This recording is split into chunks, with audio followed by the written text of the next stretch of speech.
Bonsoir à toutes et à tous, heureux de vous retrouver pour la tranche info en direct sur votre antenne Canal 10 Télévision, avec au programme de votre soirée Info 10, le journal local et régional qui sera suivi de Sport 10, votre émission sportive présentée par Séverine Méridan, et ce soir elle vous présentera un nouveau club cycliste, le Jarry Cycliste Club.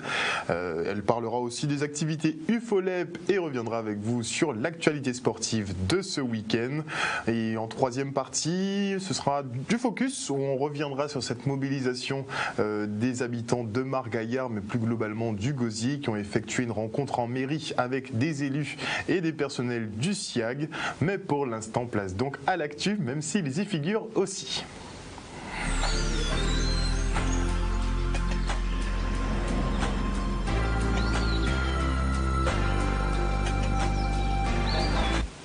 Et nous sommes le vendredi 10 janvier 2020 et voici les titres de cette Info 10. Les avocats maintiennent la pression contre le gouvernement et sa réforme des retraites. Ils étaient mobilisés aujourd'hui devant le tribunal de grande instance de Pointe-à-Pitre. Puis nous partirons pour la présentation d'une plateforme internet à destination des agriculteurs, un nouvel outil pour les aider à optimiser leurs exploitations. Et en fin d'édition, nous ferons un point sur le renforcement des contrôles de police pendant et après les défilés carnavalesques qui concerneront surtout les motards. Et la situation était très tendue aujourd'hui à Margaillard au Gosier, où les riverains ont entamé un bras de fer avec la police. Mobilisés depuis 3 jours, ils dénoncent les coupures d'eau dues à une panne de l'unité de production de Salines. Malgré des négociations avec la mairie et le SIAG, l'eau ne coule toujours pas dans les robinets. Un seul des 2 surpresseurs de l'usine a pu être remplacé hier et le changement du second devra intervenir dans une dizaine de jours. De quoi exaspérer une population qui subit un manque d'eau depuis 2 semaines maintenant, du grand n'importe quoi. Et les syndicats enseignants, eux, ont reconduit leur mouvement de grève. De nombreux établissements scolaires sont donc restés clos. Un ras-le-bol dans l'éducation pour dénoncer la réforme des retraites, mais aussi la suppression de 72 postes dans l'académie pour la rentrée prochaine. De quoi fortement dégrader la qualité d'enseignement sur le département selon les personnels mobilisés qui n'entendent pas lâcher. Et les avocats du barreau de Guadeloupe sont eux aussi toujours mobilisés contre cette fameuse réforme des retraites. Et pour manifester leur désaccord, ils n'ont pas plaidé toute cette semaine. Et les robes noires ont même écrit une petite chanson à l'attention de la garde des Sceaux, Nicole Belloubet, à l'occasion de leur rassemblement devant le tribunal de grande instance de Pointe-à-Pitre. Regardez.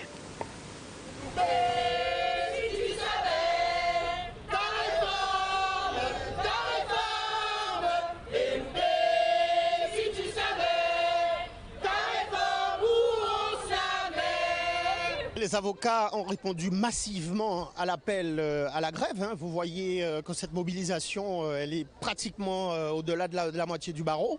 Nous avons décidé donc de manifester notre mécontentement face à cette réforme de la retraite des avocats qui nous promet de multiplier par 2 nos cotisations et de nous servir une retraite 2 fois moins importante. Donc le coût de la retraite augmente et en fin de trajet, nous n'avons pas une retraite complète. Donc nous disons non. Nous disons non à cette réforme et vous savez que nationalement, l'ensemble des barreaux de France a manifesté son mécontentement et c'est un mécontentement fort. Nous ne sommes pas dans la demi-mesure, nous sommes dans une prise de position qui sera intégrale et nous prendrons le temps qu'il faut pour que le gouvernement comprenne qu'on ne peut pas accepter ce qu'il propose et en tout état de cause, nous sommes en grève jusqu'au 13, lundi 13 à 15h, date à laquelle une assemblée générale extraordinaire a déjà été fixée pour se prononcer sur la poursuite du mouvement.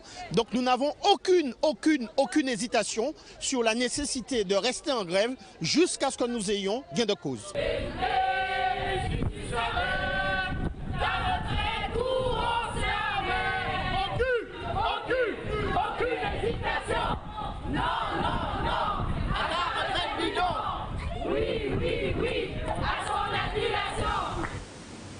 Un reportage signé Dylan Bégarin et Maxime Morel. Et avec un climat social particulièrement électrique, eh bien, les syndicats de Guadeloupe se sont rassemblés aujourd'hui pour préparer leur cahier de revendications avant de passer à la phase de mobilisation. Le reportage.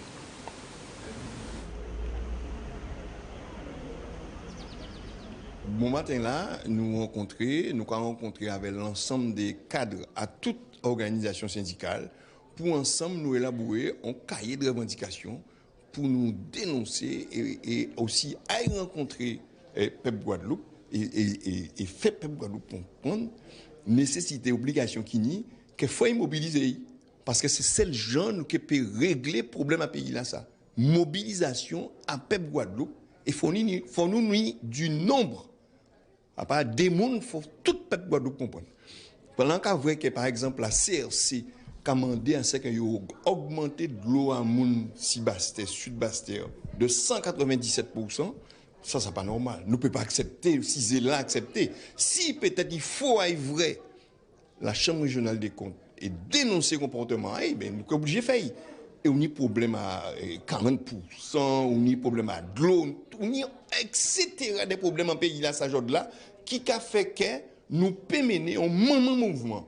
C'est surtout en continuité à un travail que nous jamais mis en place, puisque encore rappelé que le premier colloque là fait le 23 novembre à l'année passée.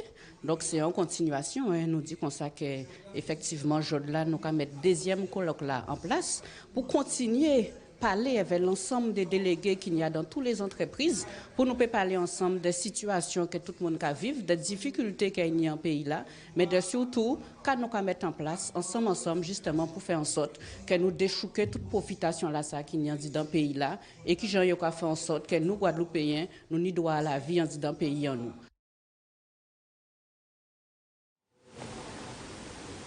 On parle santé maintenant avec cette rencontre entre les professionnels et acteurs de la greffe rénale et du prélèvement d'organes. Un échange qui vise à améliorer la prise en charge des personnes atteintes de l'insuffisance rénale chronique terminale. Une urgence au vu des chiffres des rapports Rhin 2017 qui révèlent que le nombre de nouveaux cas est de 172 dans l'Hexagone contre 234 pour la Guadeloupe. De quoi sérieusement s'inquiéter. Regardez.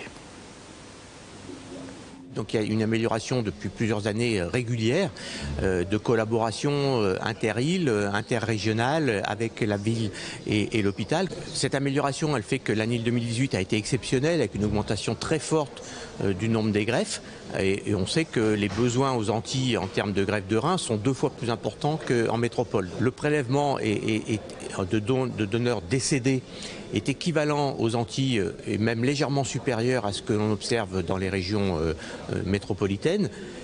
La seule piste d'amélioration que l'on voit en plus, c'est le développement du don du vivant. La loi de bioéthique encadre ce don depuis 2011. Donc il faut à ce moment-là développer plus fortement l'information de toutes les familles antillaises sur cette possibilité et accompagner les équipes hospitalières pour ce développement. C'est plus un problème chronique que l'on traverse, qui est celui de ne pas avoir assez de professionnels de santé, particulièrement les néphrologues, qui soient dédiés à cette activité, ce qui gêne un peu le recensement des patients qui en ont besoin et ce qui gêne l'inscription des patients qui le nécessitent. Les équipes hospitalières sont prêtes. Les nouveaux bâtiments permettront probablement d'améliorer encore cette prise en charge. Les techniques, que ce soit le robot chirurgical, etc., sont déjà présents. Donc tout le matériel est présent, les équipes chirurgicales sont formées. Voilà, les conditions ont permis la reprise de cette activité donneur vivant cette année dans des conditions peut-être plus difficiles du fait de l'incendie, mais néanmoins, voilà, le nouveau bâtiment permettra sûrement d'atteindre le même taux de prélèvement.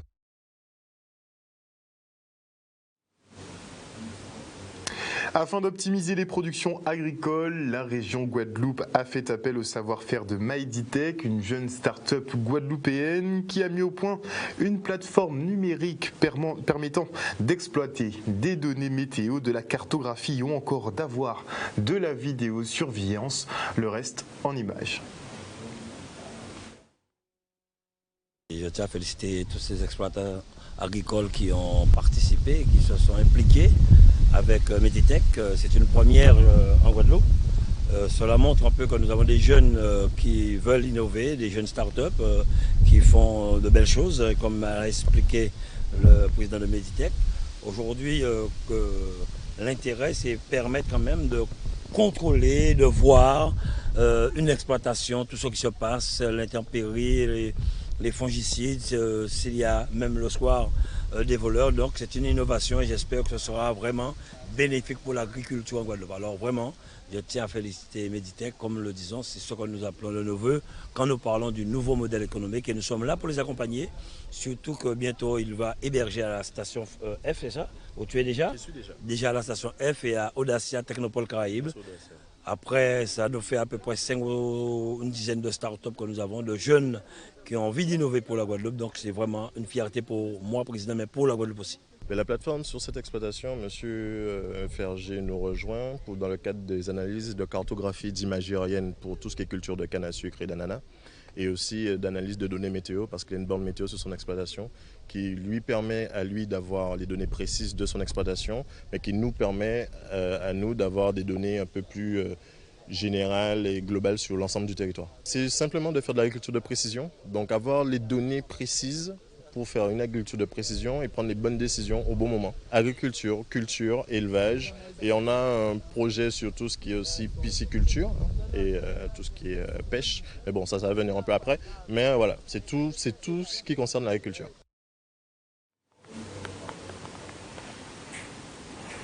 Et la mer est particulièrement démontée ces derniers jours et pour cause, l'Alizé souffle violemment, causant une forte houle. Avec des creux de 3,50 m et plus, la navigation est particulièrement difficile au point que l'Express des îles annule ses rotations internationales.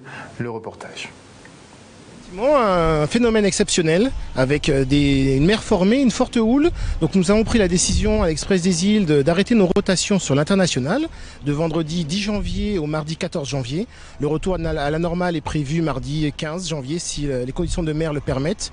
Néanmoins, on conserve nos rotations sur la partie régionale, à savoir sur le Pointe-à-Pitre, Marie-Galante, à l'exception des rotations du milieu de journée qui sont elles suspendues. Mais nos rotations du matin et nos rotations du soir sont maintenues. Pendant le carnaval, les motards seront particulièrement surveillés par les forces de l'ordre. Les dispositifs de sécurité seront renforcés pendant et après les défilés, puisqu'avec la loi anti-rodéo, le panel de délits est élargi et les sanctions beaucoup plus dures. On fait le point. Je vais faire tout d'abord une action de prévention à l'attention de tous les carnavaliers, et plus particulièrement les carnavaliers qui roulent en moto, pour leur rappeler qu'il y a une zone qui a été définie par arrêté municipal et qui interdit la circulation de tous les véhicules, donc y compris les deux roues.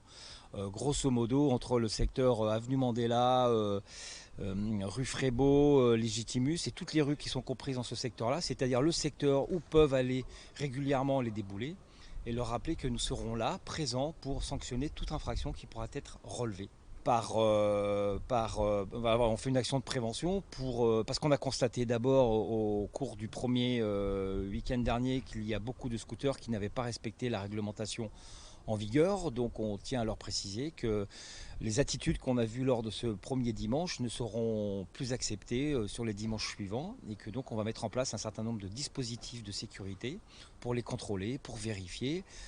Sachant que depuis le mois d'août 2018, on dispose d'un nouvel arsenal juridique qui s'appelle la loi anti-rodéo, et que la loi anti-rodéo prévoit qu'un certain nombre d'infractions ne sont plus des contraventions mais sont des délits qui peuvent aller jusqu'à des peines d'amende fortes de 75 000 €, voire à des peines d'emprisonnement.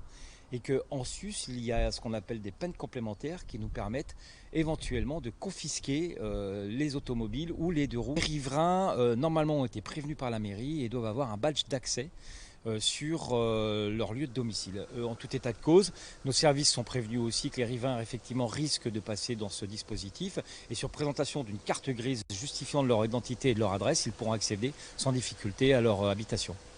Je tiens à préciser aussi quelque chose que j'ai omis de vous dire, c'est que l'année dernière, sur la zone police, nous avons malheureusement décompté 11 accidents mortels de la circulation. Et sur ces 11 accidents mortels de la circulation, nous en décomptons 6 liés à des deux roues. Nous serons environ 150 personnels mis sur ce dispositif, que ce soit des gens de la sécurité, que ce soit des gens de la compagnie d'intervention, des gens de la BST, des gens des unités de roulement et également des effectifs qui tourneront en civil. Un reportage signé Stanley Manicor, et notez que beaucoup de contrôles d'alcoolémie seront effectués à la sortie des masses notamment. Et petit focus maintenant sur la première formation à destination des futurs professeurs d'handi-danse, une pratique qui est adaptée justement aux personnes autistes et celles atteintes de déficience intellectuelle ou mentale. Le reportage d'Olivier Félix. On va y aller. 5, 6, 7, marchez. Et 1, 2, 3, ferme, 4, droite, 5, 6, gauche, 7, 8, marche encore. C'est la toute première formation que nous organisons en Guadeloupe, mais pour le territoire Antilles-Guyane. Donc la Martinique ainsi que la Guyane, pour les prochaines sessions, seront avec nous. Cette formation, c'est une formation du premier degré. C'est option déficience intellectuelle, mentale et autiste. Nous travaillons avec des initiateurs d'expression corporelle, donc c'est comme je disais, le premier niveau pour des amateurs de la danse ou éducateurs spécialisés ou personnels travaillant dans les structures. Ça fait 27 ans que cette pratique existe et c'est vrai qu'il y avait tout à faire au niveau des DOM.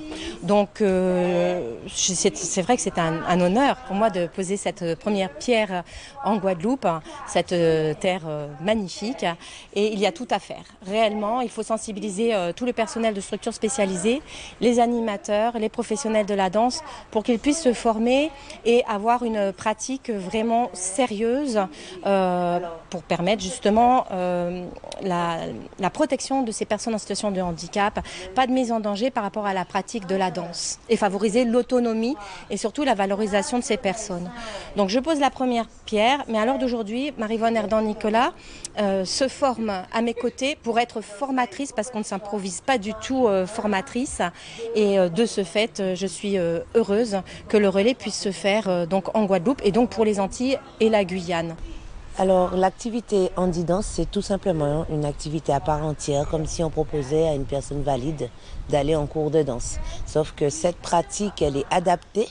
Il y a une méthode AVIO qui est utilisée pour permettre justement la sécurité auprès des danseurs, mais aussi vraiment avoir le résultat de bonheur et d'apprentissage complet. Le 30, nous avons le stage régional handi-danse, où nous accueillons toutes les personnes en situation de handicap pour pouvoir danser gracieusement. C'est un grand moment de partage et de bien-être et de valorisation. Et puis le 31, nous avons la rencontre régionale handi-danse.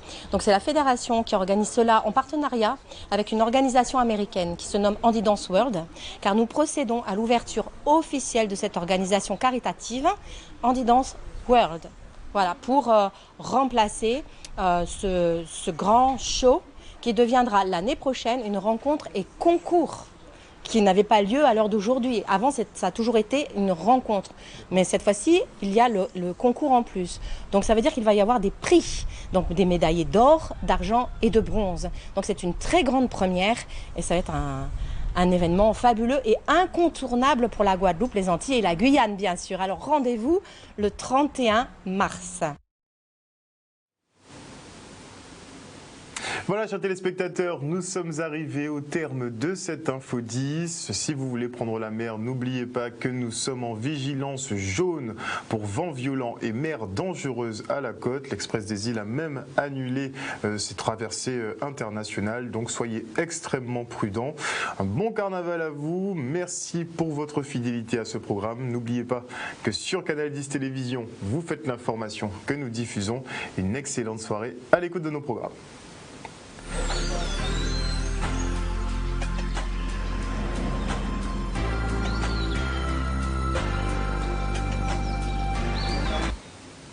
À venir dans la tranche info sur Canal 10, et bien tout de suite après la coupure pub, vous retrouverez Séverine Méridan pour Sport 10. Elle vous présentera un nouveau club de cyclisme qui espère faire sensation lors du Tour de la Guadeloupe et lors des diverses compétitions justement de la saison qui ne va pas tarder à ouvrir.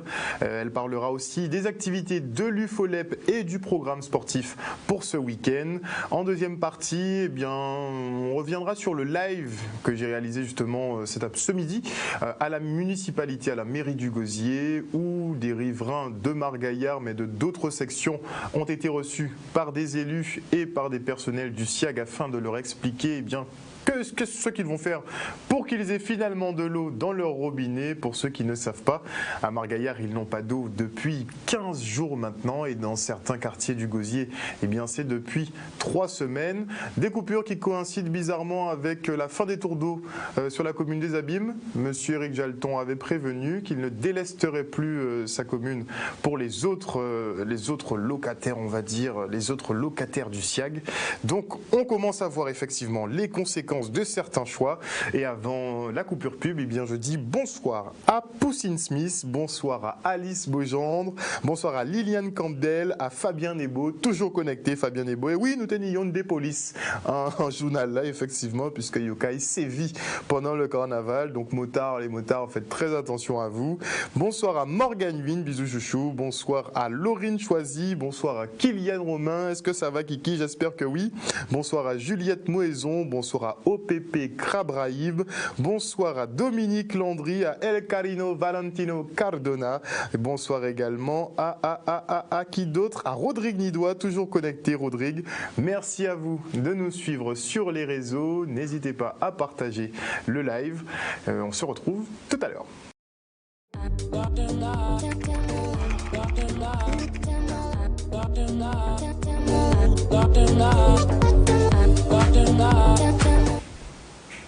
Bonsoir et bienvenue dans votre journal des sports, Sport 10, nouveau numéro ce soir. Beaucoup d'actualités pour ce week-end puisque les principaux championnats reprennent.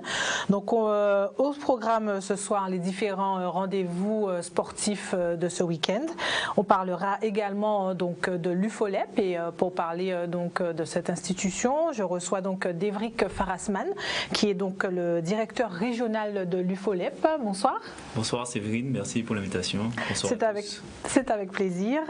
Et donc, on parlera donc également, donc, comme je vous l'ai dit, des différents rendez-vous. Et on commence tout de suite avec le volleyball. C'est la reprise avec la 8e journée de championnat. Donc, dès demain soir, il va y avoir à 19h ESM contre l'IUFM au Moule. Le GMGVB contre l'Étoile à Grand-Bourg de Marie-Galante. Fumerol contre Racing Beach à Saint-Claude. Et l'USG face à l'Arsenal à Goyave. Donc 19h pour les femmes, 20h30 chez les hommes. Je vous rappelle que pour le volleyball, ce sont les mêmes affiches que ce soit chez les femmes ou chez les hommes. Ensuite, on passe au hand et la 13e journée donc, de championnat qui va débuter ce week-end. 3 rencontres chez les femmes, samedi 11 donc à 17h à ZUP Gauloise, bien sûr, sous réserve que le gymnase de Bémao soit disponible. Vous savez qu'en ce moment, il y a le conflit à Bémao, donc pas sûr que cette rencontre soit maintenue. 18h, Étoile de Mornalo, Zayana, Petit Canal. Et dimanche 12 à 17h, Intrépide JSA à Petit Canal. Chez les hommes, 13e journée également. Ce soir, il y a donc à Fouilleul à 20h, Club Sport face au Lamentin Handball Club. Ensuite, samedi 11, il y aura à 19h à ZUP Gauloise, même tarif que chez les femmes. On verra si cette rencontre sera maintenue. 19h au MCS Capesterre Bello USR à Capesterre. 20h, Étoile de Mornalo, Zayonla à Petit Canal. 20h aussi, JTR Signe Noir, cette fois à Trois-Rivières. Et pour clôturer donc cette 13e journée de championnat en hand, l'Intrépide recevra la JSA à Petit Canal. Voilà, donc on a fait le tour pour l'instant de ces manifestations du week-end. Et là, je vais me tourner vers mon invité.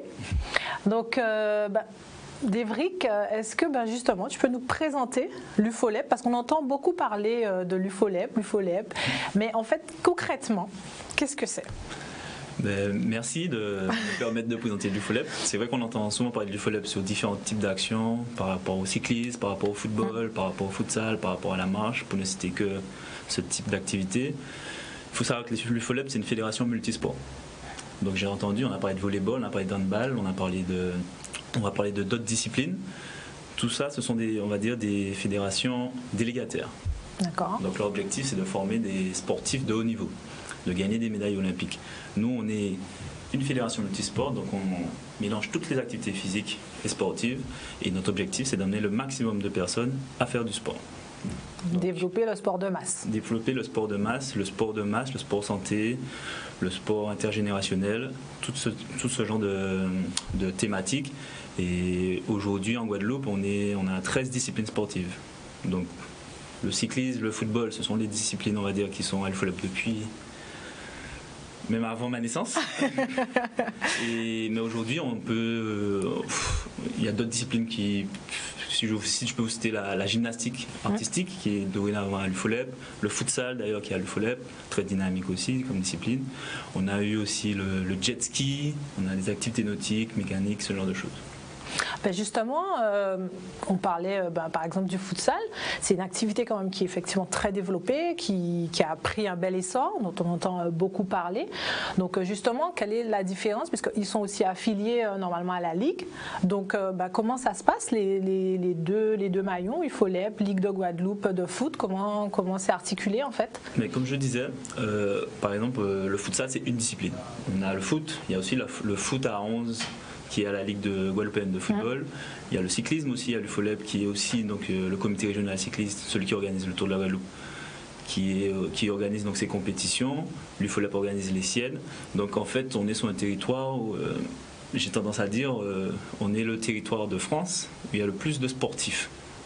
Donc, où il y a le plus de sportifs et en même temps, on ne peut pas dire le moins de licenciés, mais au niveau du ratio population licenciée, il y a le moins de licenciés.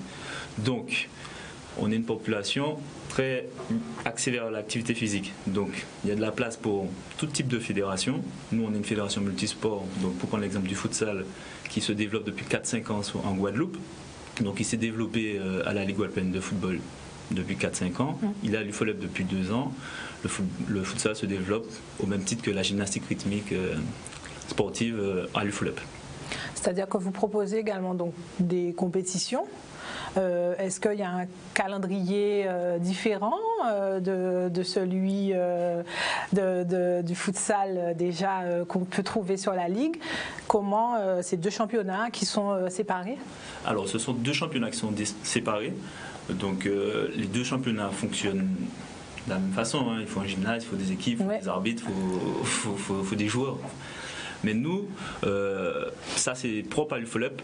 Ça c'est la partie, on va dire, sportive, ce dont on parle, avec les 13, 14, 15 activités sportives de l'UFOLEP. Nous, on a la partie formation. Ça, c'est vraiment la plus grosse partie de l'UFOLEP. On axe sur la formation des acteurs du sport. C'est ce qui fait notre plus-value, on va dire, par rapport enfin, c'est notre plus-value tout court, je dirais. Premièrement, première année au futsal, vu qu'on parle de futsal, hein, première année au futsal, plus de 60 personnes ont été formées, tant en tant qu'animateurs, c'est-à-dire ceux qui encadrent les équipes, tant les officiels, c'est-à-dire les arbitres de foot, les arbitres de futsal, les arbitres, les délégués aussi. Donc on continue de les former, et donc on part du principe que si les acteurs sont formés, la discipline forcément va monter en qualité, en expérience et en niveau. Et ce qu'on fait pour le futsal, on le fait la même chose pour les autres disciplines. J'ai cité tout à l'heure la gymnastique, mais je peux prendre la discipline. Bon exemple, tout le monde connaît la Kao-Jet. Effectivement. La Kao-Jet, au tout départ, c'était une compétition. C'est une compétition tout d'abord. Avant d'être une fête, c'est une compétition. Les commissaires jet ski ont été formés et sont formés par l'UFOLEP Guadeloupe. D'accord. Et si par exemple, je sais pas, un club qui ne serait pas affilié chez vous souhaite par exemple profiter de cet aspect formation, puisqu'on sait que c'est quand même un volet aussi important, puisque comme vous l'avez si bien dit, des personnels, on va dire, bien formés permet également un meilleur développement de l'activité. Donc est-ce que les clubs, d'une certaine façon, peuvent se rapprocher également de vous pour peut-être développer aussi cet axe-là chez eux ou... C'est une bonne question. Je ne sais pas si on avait discuté avant, mais on a, pour le coup, on a eu trois stagiaires on parlait de la Ligue européenne de football, 3 stagiaires de la Ligue européenne de football qui ont participé donc aux formations du FOLEP pour le futsal. Au niveau du cyclisme, on a des commissaires qui sont... Les commissaires, c'est les officiels, c'est ceux qui sont les juges, en fin de compte, pour la discipline cyclisme, qui sont tantôt en UFOLEP, tantôt au comité régional. Donc en fait, c'est le monde du sport de toute façon, donc on se partage les compétences. Et nous, on est là pour augmenter les compétences des gens qui gravitent autour de l'activité sportive sous le territoire même de la Guadeloupe. Et ça, j'ai parlé que de la formation au niveau des associations, au niveau de ce qu'on appelle, on va dire, la formation des dirigeants et des officiels, mais la formation professionnelle, celle qui permet d'encadrer contre rémunération, vraiment, d'avoir un diplôme reconnu. Et donc là aussi, on est vraiment sur cette partie-là, et on forme des animateurs qui vont, tout simple, hein, qui vont coacher sans faire de publicité. On a un grand coach entre guillemets, un grand coach de Zumba dans la ville du Gosier qui était formé par l'UFOLEP et qui aujourd'hui a sa propre entreprise qui gère d'autres gens formés aussi pour pouvoir proposer de l'animation sur tout le territoire. On reviendra tout à l'heure sur justement ce volet un peu formation. Je pense qu'il va intéresser beaucoup de monde. Et justement, vous parliez donc de cyclisme et on va revenir donc nous sur notre sujet. Un nouveau club justement dans le paysage du cyclisme guadeloupéen, puisqu'aujourd'hui il y avait la présentation du projet sportif donc de Jarry Vélo Club Île de Guadeloupe. Michel Depape est allé à la rencontre du staff de cette équipe afin de nous faire découvrir les visages et les objectifs de ce club.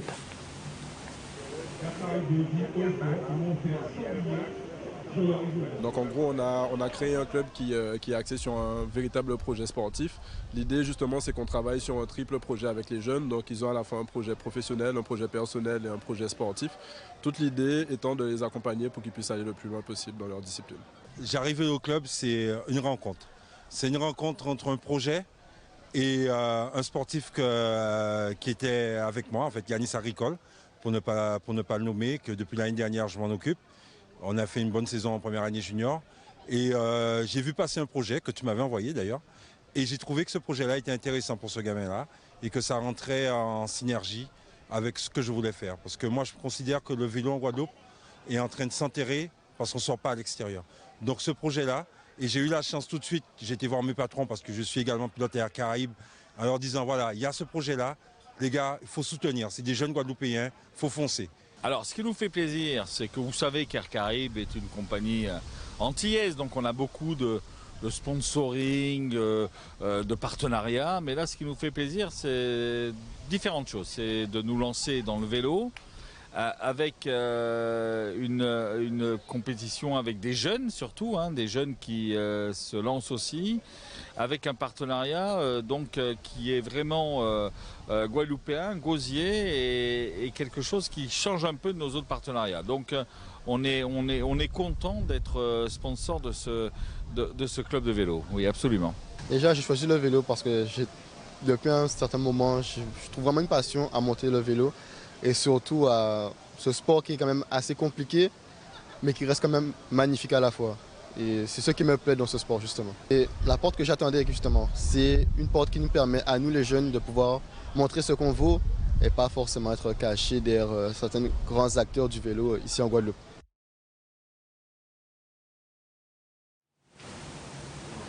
Vous l'avez bien compris, un projet sportif ambitieux et donc les jeunes acteurs du vélo vont devoir être les dignes représentants de ce projet sportif et professionnel, en tout cas fortement soutenu. Donc d'Evry, justement, un nouveau club au vélo. C'est une activité, on sait, qui est bien implantée chez nous et qui a un succès également. Donc à l'UFOLEP, comment ça se passe pour le vélo? Donc d'ailleurs, je vais profiter pour féliciter l'initiative de ce projet, qui est un très beau projet, très ambitieux, très ambitieux. Bon, dommage, ils n'ont pas pu tenir leur calendrier, mais ça viendra pour l'année suivante. Et en plus, ils ont quelqu'un de formé, justement, on parlait de formation, avec entre autres M. Éric Toit. Donc c'est une très belle initiative. Donc je parle d'Éric Toit, en même temps ça me permet de faire le lien avec l'UFOLEP.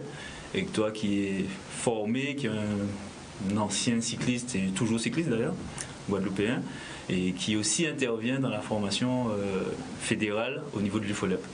Et donc le cyclisme à l'UFOLEP, c'est aussi les formations fédérales et aussi les compétitions, comme ce week-end, il y a la course de Bijenka. Donc c'est dimanche d'ailleurs, dimanche à Bemao, où on va retrouver toutes les catégories, il y a 5 catégories. Donc dès 8h du matin, on va se retrouver avec une centaine de coureurs sur les routes de Bemao. D'ailleurs, attention s'il vous plaît, faites attention aux signaleurs, les gens qui ont les chasubles orange, jaunes, qui vous disent stop, s'il vous plaît, les automobilistes, faites attention aux cyclistes. On a l'impression, parfois on se dit, bon, l'UFOLEP c'est peut-être moins important que quand on entend, bon, il y a une compétition UFOLEP ce week-end, bon, ça a peut-être moins d'intérêt que si c'était le championnat ou quelque chose d'autre. Alors, qu'est-ce qu'on peut faire pour casser peut-être un peu cette image de se dire que, bon... C'est peut-être une image qui nous va bien aussi. Aussi, hein, peut-être. On avance masqué, donc on avance... tranquillement, sans être... non, je rigole vraiment. Ce qui fait... Moi, je me suis déjà penché sur la question, en fait. Hein, c'est tout simplement, c'est qu'on n'a pas de tête d'affiche, puisqu'on n'est pas dans du sport de compétition. De compétition, oui, mais pas du sport de haut niveau, où l'objectif, c'est pas d'avoir le meilleur temps, le meilleur cycliste, le meilleur footballeur. L'objectif, c'est d'avoir des équipes qui arrivent à l'heure, qui démarrent la rencontre à l'heure, des cyclistes qui jettent pas leurs bouteilles dans la nature pendant la course, d'avoir des gens qui sont respectueux de l'environnement, respectueux du code de la route, on va dire. Enfin, voilà, on est sur de l'insertion sociale, sociétale, professionnelle par le sport. Et une vraie école sportive, entre guillemets. C'est-à-dire qu'une école de la vie, à la limite, on pourrait se dire que normalement, chaque club, chaque entité devrait avoir une partie en UFOLEP pour permettre justement peut-être à cette jeunesse aussi de pouvoir bénéficier de cet engagement citoyen. C'est aussi des valeurs prônées par le sport. Peut-être découvrir aussi cette partie-là de l'activité sportive et pas purement que de la compétition. Je ne dis pas que les clubs forcément devraient avoir une section UFOLEP, mais on a beaucoup de partenariats avec des associations qui sont... dans ce que je disais dans les ligues délégataires, on a des partenariats avec des associations qui ne sont pas à l'UFOLEP, hein, par exemple le service civique, c'est pas un emploi, mais c'est un dispositif qui permet à un jeune de 26 ans de faire une mission dans une association ou dans une structure d'intérêt général. Donc ça nous arrive de mettre à disposition des services civiques à destination d'associations UFOLEP en général, mais non UFOLEP, au service du développement de cette association. Donc les associations en général œuvrent pour améliorer le niveau de vie, la qualité de vie des jeunes. Hein. Toutes les associations, de toute façon, sont sous ce créneau. Mais nous, c'est vraiment, on va dire, notre priorité numéro 1. Voilà.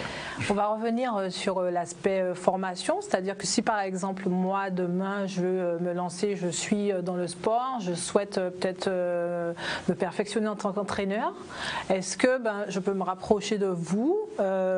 Comment ça marche en fait pour pouvoir avoir accès peut-être aux différentes formations que vous proposez, ou bien est-ce qu'il y a un type de formation bien déterminé que vous proposez? Vous n'avez pas forcément un panel de toutes les formations. Donc on est organisme de formation, donc concrètement on peut faire toutes les formations que l'on souhaite, Mais on est dans le sport, on dépend de la branche donc, du sport, on fait des formations axées sur le sport. La formation principale qu'on propose, c'est ce qu'on appelle le CQP, donc le certificat de qualification professionnelle animateur de loisirs sportifs. C'est le premier diplôme professionnel qui permet, enfin c'est le premier diplôme qui permet d'encadrer contre rémunération. Pour être très, très clair, sans ça, normalement, tu ne peux pas te payer. D'accord. C'est le minimum. C'est le minimum.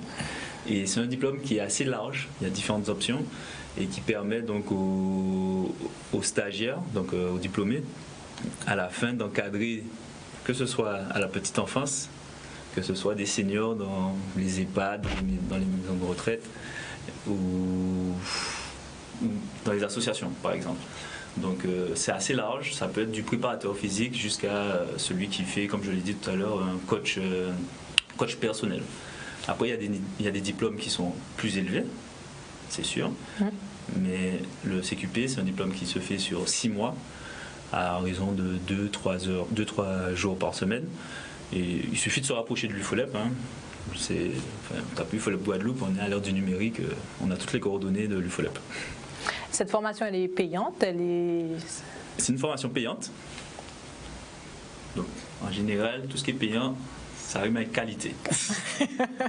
Et il y a différents types de publics. On a des publics qui sont demandeurs d'emploi, donc qui ont différents types de financement, notamment par le Pôle emploi, par la région, parfois par le département. On a certains stagiaires qui sont déjà en emploi, donc ils peuvent être financés par leur entreprise.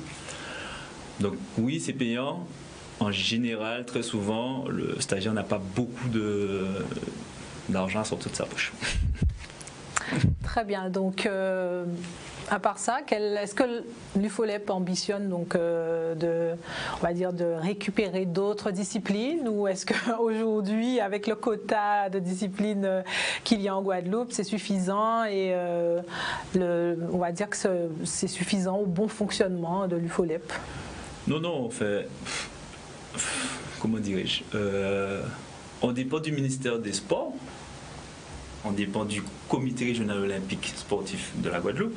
Clairement, notre mission, c'est d'amener le maximum de gens à faire du sport. Donc si, par exemple, j'ai une association de rollers qui veut venir à l'UFOLEP, il n'y a aucun problème. Moi, j'ai parlé de rollers, ça peut être la pétanque, dans la pétanque aussi. Il n'y a pas de souci. On est là pour amener le maximum de gens à faire de l'activité sportive. Donc non, on n'a pas de limite.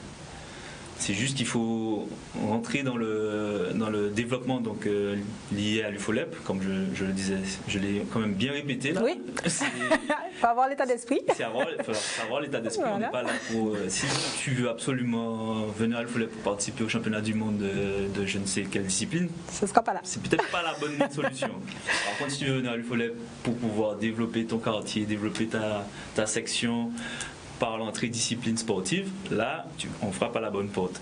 Et j'ai un bon exemple, j'ai les cabritillons. Oui. Les cabritillons. Oui, c'est vrai.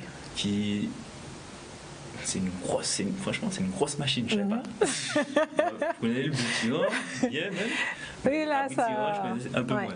Donc j'ai les cabritillons qui frappent à la porte de l'UFOLEP, qui souhaitent qu'on les aide à se structurer. Moi, je suis à 1000% pour les aider à se structurer, même s'ils ne viennent pas à l'UFOLEP, c'est pas un problème. Mais au moins, je sais que j'ai aidé à œuvrer pour structurer les cabritillons, par exemple, sur le territoire. Très bien, en tout cas, j'étais très heureuse de vous recevoir, donc d'Evric Farasman, je rappelle, donc directeur régional de l'UFOLEP. On a appris pas mal, je pense, ce soir sur l'UFOLEP, et vous voyez, n'hésitez pas, je pense que ça peut être plus intéressant que ce qu'on ne le pense quand on entend l'UFOLEP. Donc, vous voyez, c'est vraiment œuvrer pour le sport de masse et le développement du sport et de ses valeurs, le plaisir d'être en activité sportive. Voilà, on peut dire ça comme ça. Le slogan de l'UFOLEP, c'est tous les sports autrement.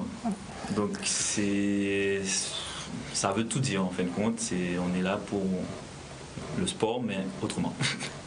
Très bien. En tout cas, j'espère que vous avez bien compris et que de toute façon, si jamais vous êtes intéressé, rapprochez-vous du site de l'UFOLEP, donc où vous pourrez avoir un maximum d'infos. Merci. Voilà, nous on va poursuivre rapidement donc le programme de ce week-end. Donc en basket, on joue la 10e journée de championnat ou première journée de match retour, comme vous le souhaitez. Il y aura 3 matchs ce samedi à 20h. New Star sera opposé à EDO ou le Paul Chonchon de Pointe-à-Pitre. La CD va accueillir le Cygne Noir à Fouillol.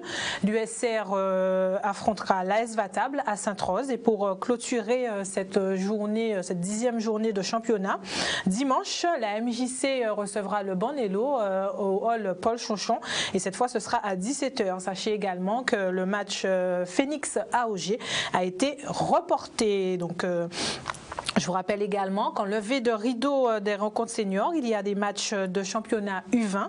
Donc si vous le souhaitez, vous pouvez aussi assister à ces différentes rencontres juste avant les matchs seniors. Chez les femmes, pas de rencontre ce week-end puisque le match BMBC New Star a été reporté suite à l'indisponibilité du gymnase de Bémao.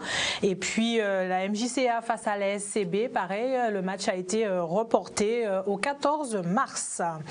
On débute maintenant la page football avec le futsal, justement ce soir, fin de la 12e journée avec 2 rencontres. MGSF face à l'Intrépide Futsal, c'est à 20h à la Plaine Grand Camp.